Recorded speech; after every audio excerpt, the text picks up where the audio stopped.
Hello friends and family, so I apologize for the noise that you're hearing in the background. We have a hurricane that's on its way and we're starting to feel and hear and see the effects of it. So we're getting the wind and the rain, so I apologize for that. And then we also have the fish tank over here that's filters going, so you've got all sorts of background noise and I apologize.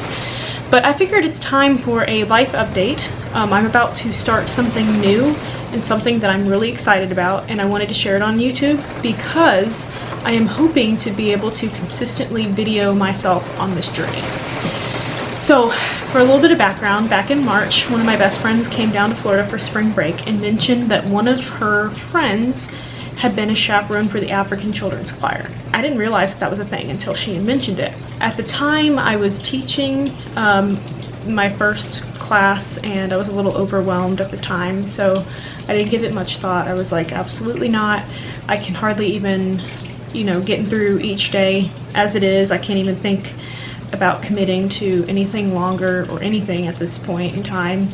So I just kind of pushed it aside and didn't really give it a whole lot of thought in March. But then by the time I left the classroom and I had a few weeks to think and to rest, I began to see and feel God tugging my heart towards this opportunity. So I had several interviews, and my prayer during that time, so this was mid-April, beginning of May, I believe. I really felt the Lord tugging on my heart, and I wasn't so sure about it. I was honestly kind of nervous to even think about committing to do anything like this, but the Lord was definitely speaking to me, and I wanted to do what His will was, no matter where my mind was at the time. Well, I had several interviews, I filled out a lot of paperwork, and my prayer became, Lord, just open the doors that need to be opened and shut the doors that need to be shut. And honestly, that was my prayer towards the end of my time at Carson Newman. I had a desire to stay at Carson Newman, but I told the Lord, if you wish me to come home, or if you wish for me to come home, I will follow your voice. And I asked Him to just shut the doors in Tennessee and all the opportunities in Tennessee, like shut the doors on those and then open the doors back at home in Florida. And that is exactly what He did. All the schools that I was trying to get into in Tennessee, I couldn't get into. But then this position opened like almost immediately, and it was pretty evident that I was supposed to come home. So that was the same prayer. I started to pray the same prayer that I did when I was heading back home, and God has opened every door, and His voice has been super, super clear. So starting in September, I will tour with the African Children's Choir, and we will travel the United States.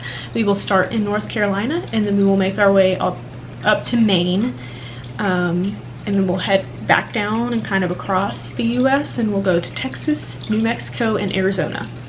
And we will be traveling to different churches, and the children will host different concerts, and at each of the concerts, they raise money for their education back in Uganda. And so we will be staying in host homes, each of the churches and the places that we perform concerts at, and we will just be living life on the move. And we will have the opportunity to disciple the children and to really pour into them. I will be uploading more videos on preparation that I'll be going through before tour.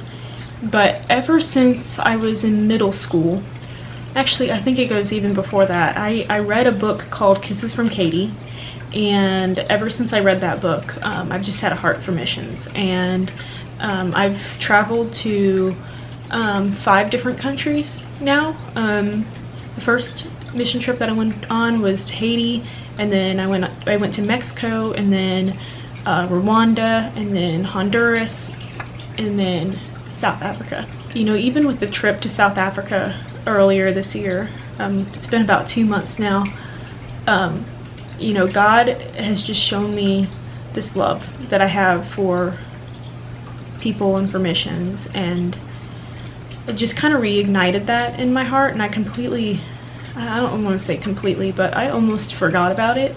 It's easy to go through life and just think about what you have planned and what your goal is. You kind of forget to ask for God's direction, and you just kind of storm through and you've got your ideas, you've got your plans, but then you forget that God's will is greater than any plan that you can ever have or ever dream up. This opportunity at first was like, it did not align with my plans that I had. I wanted to continue to teach, but I think sometimes God has a way of halting our plans or kind of redirecting them, and then he blesses us more than we could ever think or imagine. You know, I've experienced that time and time again with the mission trips that I've been on and the places I've been, the people I've served.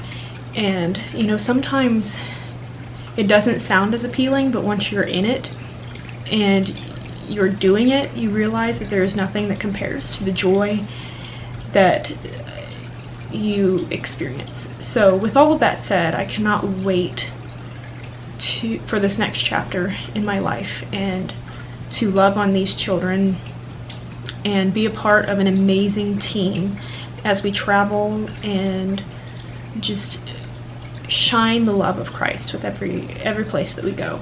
And I cannot wait to be able to disciple the children and kind of just share my experiences with them and hopefully uplift them and grow them closer to the Lord.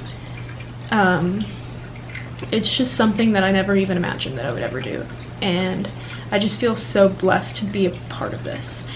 And I'm hoping to be able to take videos and take you guys along so that you can experience the blessing as well. But ever since I was young and had the heart for missions, you know, this Bible verse stood out to me, and it's sticking out to me now, so I just wanted to share it with you guys, and I'm sure you've heard it before.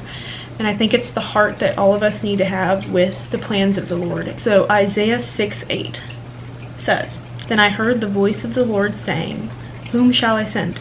And who will go for us?' And I said, 'Here am I, send me.'" And I think this is the heart that each of us needs to have. We're on mission, and wherever we are, whatever we're doing, you know, some of you are still working, some of you are in school, some of you may be retired. We are on mission wherever we go, whatever we are doing. We are to bring glory to the Lord in all that we do. And I think that we need to have the heart to say, "Lord, send me in what I am about to do." Whether it's go to the grocery store, go to work, go to school, buy a new house, buy a new car, go on a coffee date, go shopping, you know, whatever we end up doing, we need to have a heart that is ready to bring glory to God wherever we go and to share his goodness and his love with everyone we encounter. So, you know, my heart in this is, Lord, here I am, send me. As I go tour the United States with the African Children's Choir, use me to pour into the lives of the children, but also the lives of every single person that we meet, including those that we walk past in New York City or wherever we are, out in public, in the churches, in convention centers, wherever we are. Lord, send me. I am here to be your mouthpiece. So anyway, that is what is coming up for me. I have 3 weeks before I go. You know, I'm kind of getting my last minute things and preparing to live life on the road for the next little while. And so stay tuned. I have a lot of preparation coming up, and I cannot wait to have you guys be a part of this and also go forth and do what the Lord has willed me to do. So thank you so much for watching, and I will see you guys in the next few videos. Bye.